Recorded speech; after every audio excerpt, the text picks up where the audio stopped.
Tonight's burgers are going to be blue cheese stuffed Wagyu beef, American Wagyu beef, which is a Snake River Farms, which is from Idaho. And the Wagyu beef has a higher marble content, much more higher marble content of the fat in the beef. And we'll see how it comes out. It costs about twice as much as regular ground beef. Hey, welcome. Rick here from Kitchen Huey. Welcome to my channel. After 11 years of living aboard a sailboat, I sold the boat, and in 2017 I got a brand new Sprinter cargo van, which I've been working on turning into a camper. I spend part of the year in Maine and the rest of the year traveling around our country from coast to coast. I use the van on extended ski trips as well as mountain biking trips. The van has worked out awesome. I really enjoy it. And I've really enjoyed cooking in the van. I've been making lots of meals, and it's been a great setup.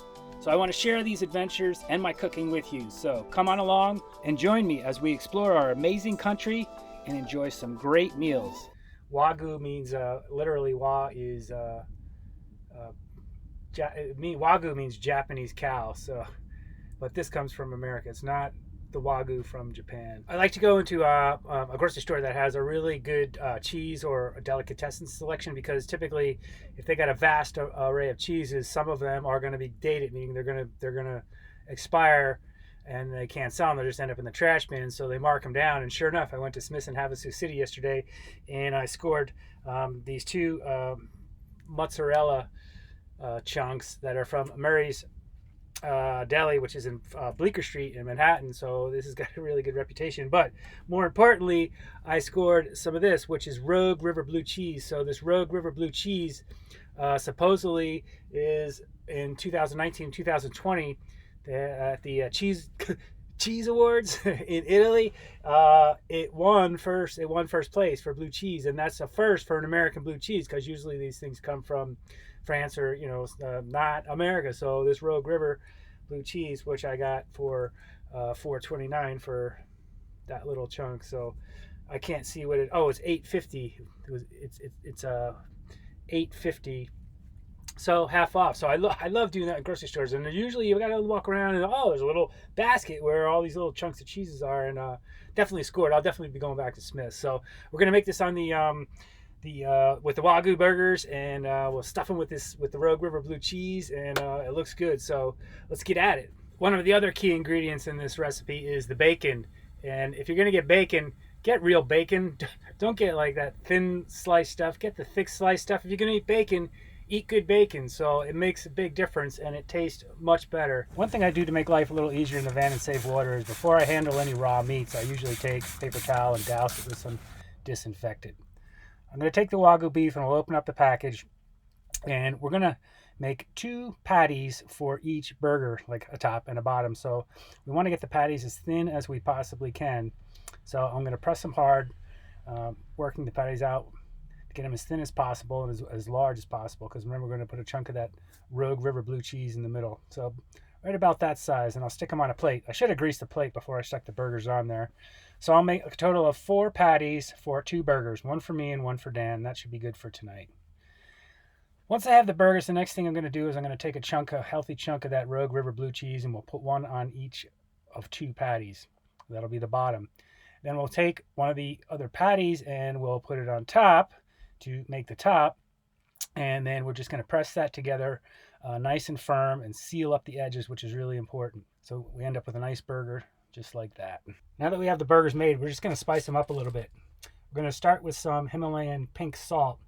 I'm not going to add too many spices, because that Rogue River Blue Cheese, I'm hoping, is going to impart most of the spices to these burgers. I'm also going to add a little crushed black pepper to the top. Again, not too much, just lightly season these buggers. And then the last we'll add is a little bit of some garlic powder to the top.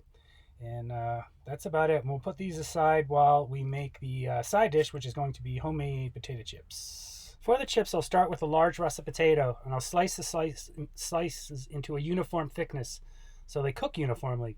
I'll slice them all up. I'll take the chips and I'll stick them in some cool water. And this is going to take and get rid of the starch on the outside and prevent brownase, the enzyme, from turning the chips brown. So I'll slice them all up into uniform and stick them in there. I'll let them sit for several minutes, and then I'll drain the water off. Then I'll take a paper towel, and I'll take the chips and I'll spread them out carefully to dry them off, because oil and water don't mix. So the drier you get these better, the less likely you'll have a flare-up.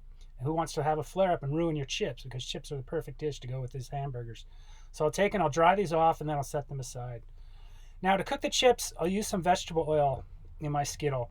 I'll pour about a half a cup of oil into the skillet, and I'm going to heat this up before I put the chips into about 325 to 375. I'll cover that. While the oil is heating up, I'll take and I'll slice up some red onion that'll be used for the topping on the burger, as well as some tomato slices, and I'll put those aside. Now that the oil is ready, I'll carefully put the chips in. Notice how I'm not having a lot of flare up and they're not bouncing all over the place. That means that there's not a lot of water in the chips. After several minutes, I'll use my chopsticks to carefully turn them over. 3 or 4 minutes later, the chips are done. You can see they have that golden brownness, and I'll pull them out and stick them on a paper plate with a paper towel. What I didn't show you is I cooked up several slices of bacon that I have on the dish next to the chips. I'm also going to brown the buns in a separate skillet with a little bit of butter. I'll throw the burgers in the hot skillet, and I'll let them sit for 2 to 3 minutes before I move them. This is going to release the proteins from the bottom of the pan without them sticking, as you can see. You need to wait at least 2 to 3 minutes. A couple minutes later, you can see the burgers are about done as the juice is starting to come out the top of them. So I'll flip them and let them cook. They're almost done. Let's cook for a couple more minutes. I'll turn the heat off. I threw the chips back in the frying pan just to warm them up a little bit. Now I'm ready to plate up the dish. I'll take the burger and I'll stick it on my browned bun. You can see this one didn't come out perfect because you can see the two burgers kind of separated a little bit. Aside from eating the burger, this is my favorite part about burgers, making the burgers. I started with the bacon. I also had some avocado I saw in the refrigerator, so I thought, what the heck, put it on there. Threw some arugula on there, some of the tomato slices, and topped with some of that red onion. Now for the sauce, some ketchup and some mayo. Duke's mayonnaise is by far the best. Highly recommend it. And then that's it. There's our burger. Look at that puppy. Looks really good. Rogue River blue cheeseburger, and we'll garnish with our homemade chips, which I forgot to mention. I did put some salt and pepper on to spice them up too as well, and garlic powder. It's Wagyu beef. You know what Wagyu beef is? I don't know, it's good. Wagyu is Japanese. It means Japanese cow, but it's Wagyu, American Wagyu beef. Dan has devoured the burger pretty quick, and the chips. Oh, everything is going fast. Unfortunately, I don't have another one, Dan. I don't have a place. Pretty good, huh? If I have more room, I probably try, but otherwise, because it's filling. Yeah, it's good. Oof. Wow.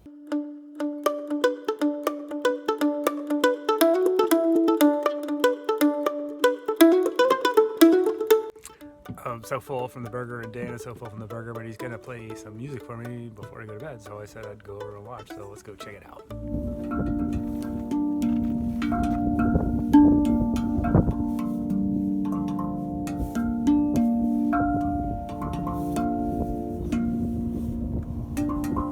Where'd you get that? Well, you can buy it. This is Russian, they say, Rolf pen or whatever they call it, and it's on key G minor pentatonic.